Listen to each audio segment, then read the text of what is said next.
Hello friends, welcome to my channel. आज हम हमारे वेक्टर्स के जो न्यूमेरिकल सेशन था उसे हम कंटिन्यू करेंगे। हमारा थ्योरी सेशन ऑलरेडी कंप्लीटेड है।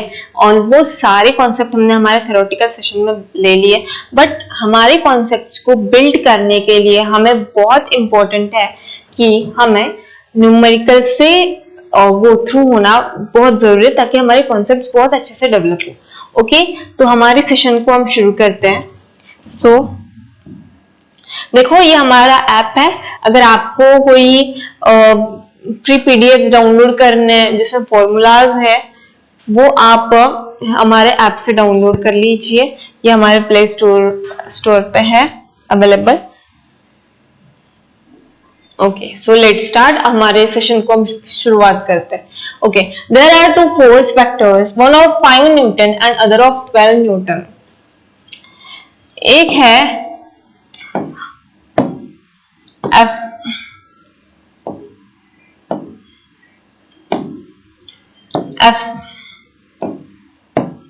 हाँ, अरे what happening?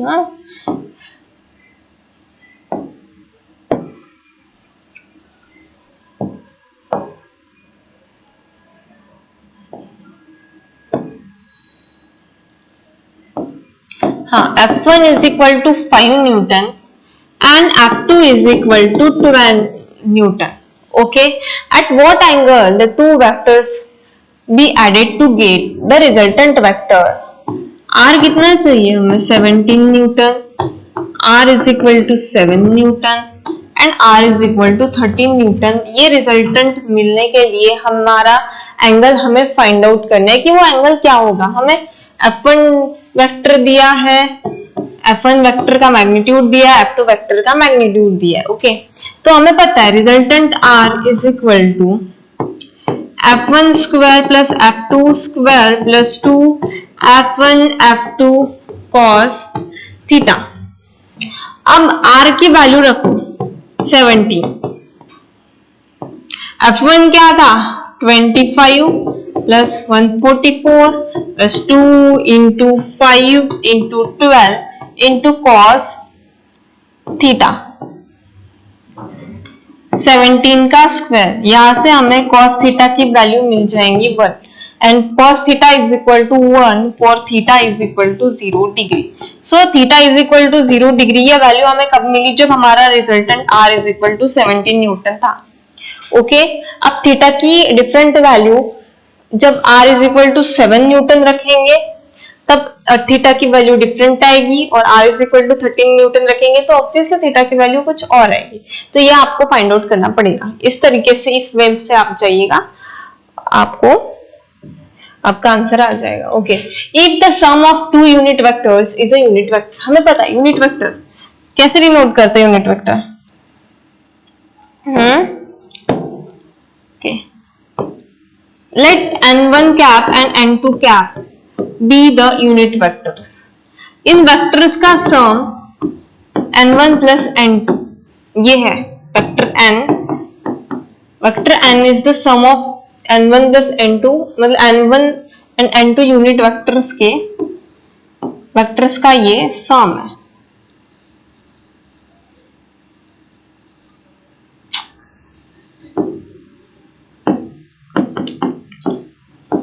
where n1 and n2 are our unit vectors.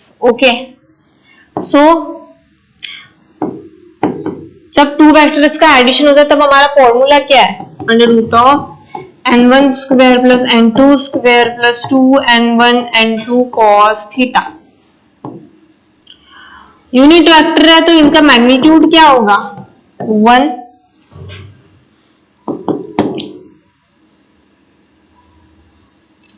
Squaring on both side भी करेंगे तो n square is equal to under root of is equal to n1 square plus n2 square plus 2n1 n2 cos theta. 1 is equal to 1 plus 1 plus 2 into 1 into 1 cos theta. Theta is equal to -1/2 and which is equal to 120 degree. Theta is equal to 120 degree ये आ गया हमारा जब two vectors का हमने addition किया। If the sum of two vectors, ये दिया है, इज अ यूनिट वेक्टर, दिया है ना, the sum of two vectors is unit vector, ये भी यूनिट वेक्टर है,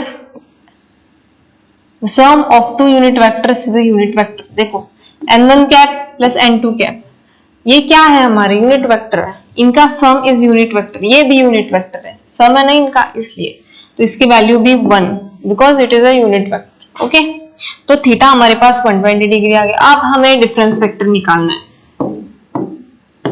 डिफरेंस वेक्टर हमें दिया नहीं है कि ये एक यूनिट वेक्टर है, ऐसा कुछ दिया नहीं है, हमने उसका सीधा मैग्नीट्यूड निकालना है। तो हम डिफरेंस वेक्टर लेंगे, difference vector will be n1 cap minus n2 cap. Okay, these are unit vector, this is not, because this is not given in the question. Okay, so जब टू वेक्टर्स का difference होता है तो हमारा formula क्या होता है, n1 square plus n2 square plus 2 plus minus, this is minus two n1 n2 cos theta. इनका मैग्नीट्यूड हमें पता है क्या है, यूनिट वेक्टर है ना, तो मैग्नीट्यूड क्या है, cos थीटा की वैल्यू अभी अभी हमारे पास आई थी 120 degree, under root of 1 plus 1 minus 2 into minus 1/2 which is equal to under root 3। This is the magnitude, this is what the magnitude of our difference vector और difference of this unit vector. तो हमारा answer आ गया। Okay, so now ये vector,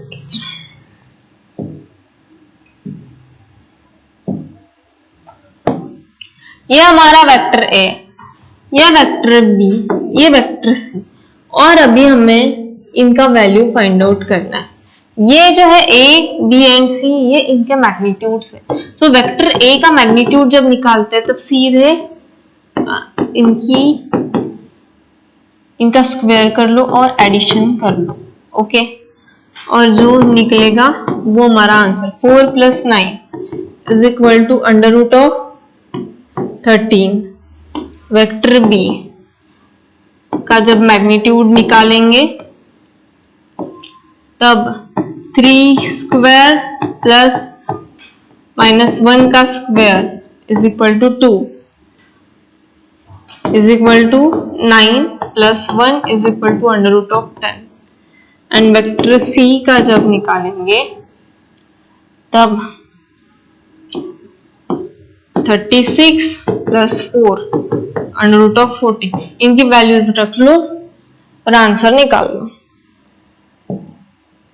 जब ये A B and C magnitudes हो, अगर ये वेक्टर होते, vector A vector B vector C, ऐसा कुछ होता है यहाँ पे, इफ अगर ये तो मैग्नीट्यूड्स दिए, अगर इफ इन केस ऐसी हो, case like vector A minus 2 vector B minus vector C, ये हमें निकालना हो तो सीधा इन वेक्टर्स की वैल्यू रख लो, 2i cap plus 3j cap minus 2 times 3j cap minus k cap minus 6i cap minus 2k cap, ये ऐसा रख लो, और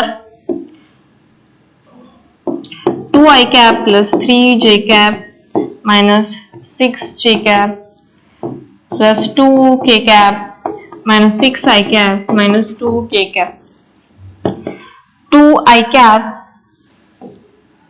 minus 4i cap minus 3j cap और ये 2k कैप, नहीं it will be like plus 4k cap. Okay, ये हमारा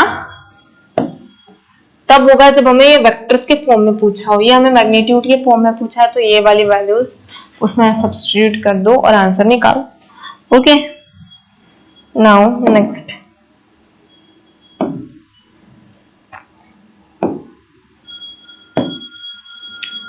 for the resultant of two vectors to be maximum, what must be the angle between them?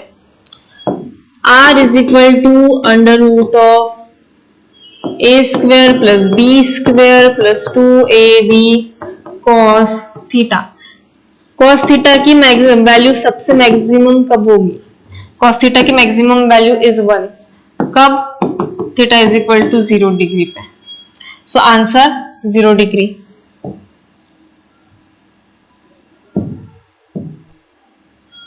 A particle is simultaneously acted by two forces equal to 4 Newton and 3 Newton. ऐसी case में सीधा add कर दो net force. एक particle पे दो force add,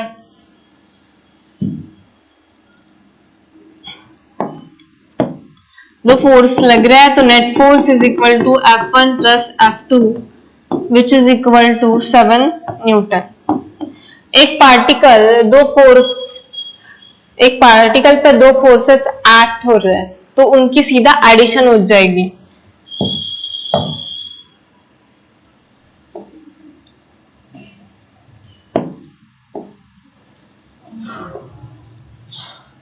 Okay, so now forces F1 and F2 acts on a point mass in two perpendicular direction। दो forces हैं, एक है F1 और F2, एक पॉइंट मास पे एक्ट कर रहे हैं into perpendicular direction, mutually perpendicular. Resultant R of the point mass will be R is equal to, तो एंगल कितना बना theta, under root of F1 square plus F2 square plus 2 F1 F2 cos 90 degree. cos 90 is equal to 0, so answer would be F1 square plus F2 square। if mod of A minus B is equal to mod A is equal to mod B, देखो R is equal to angle between A and B, resultant हमें पता है A minus B होता है इस तरह से। और ऐसे केस में हम कैसे निकालते हैं? हमारा फॉर्मूला क्या कहता है? A square plus B square minus 2AB cos theta, ये हमारा रिजल्टेंट है। हाँ, और A minus B is equal to क्या है? Mod A is equal to mod B।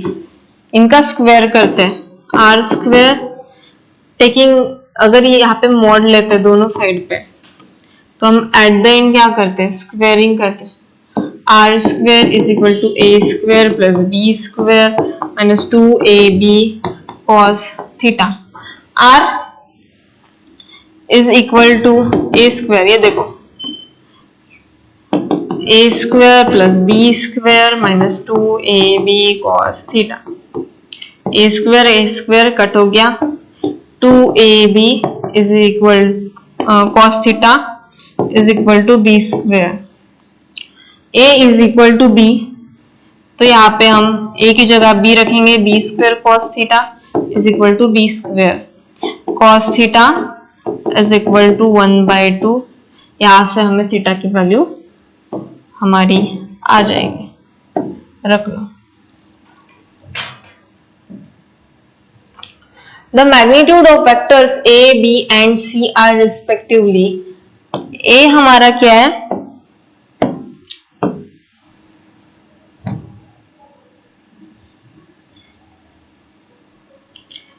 A is equal to 12, B is equal to 5 and C is equal to 30 और A plus B is equal to C दिया है। पहले हम ना try करते हैं पीजीटी का होगा क्या। ये A square plus B square is equal to C square. अगर ये LHS is equal to RHS यहाँ पे हो गई तो समझ जाना दैट ये जो रिजल्टेंट दिया है ना C, वो पीजीटी के ट्रायंगल का है, क्योंकि वी नो ए स्क्वायर, यहाँ पे अगर ए हो बी हो तो ये सी, तो हम देखते हैं क्या LHS RHS के इक्वल होता है। ए का क्या है? 12 square plus 5 square is equal to 13 square.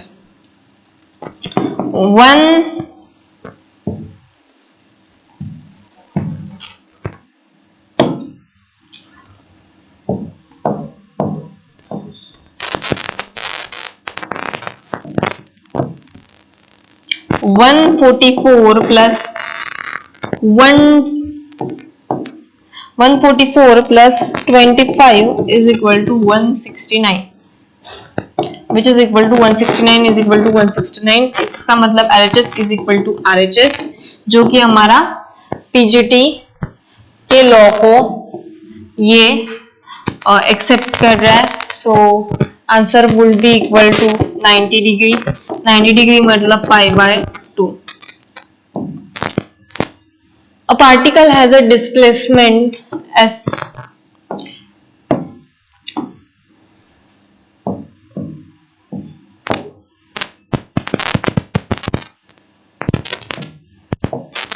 S1 is equal to कितना है 12 metre, S2 is equal to 5 metre and S3 is equal to 6 metre. Total displacement कितना होगा, सीधा सीधा S1 plus S2 plus S3. Total displacement है हमारा 12 plus 5 plus 6 metre. ये जो है ये फाइनल आंसर है. ओके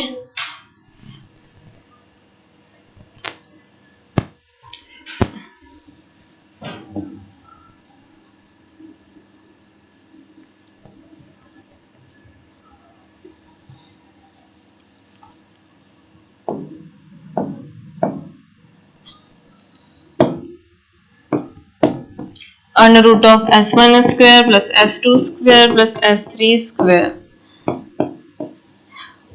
टोटल डिस्प्लेसमेंट ऐसे निकलेगा, मैग्नीट्यूड हमें निकालना है ना, तो under root of 12 square plus 5 square plus 6 square. तो जो आंसर आएगा वो लिख लीजिएगा. The resultant of two forces has magnitude smaller than the magnitude of larger force. The two forces must be. देखो जब एक फोर्स का रिजल्टेंट दूसरे फोर्स से कम ज्यादा होना तो समझ जाना कि वो अपोजिट डायरेक्शन में, तो आंसर विल बी डी. सो ये था आज का हमारा ये सेशन, यहाँ तक था. होप आपको समझ में आया हो. अगर आपको अच्छा लगता है हमारा चैनल, हमारे कंटेंट्स अच्छे लगते हैं तो please like share and subscribe करिएगा. धन्यवाद. मिलते हैं नेक्स्ट लेक्चर में.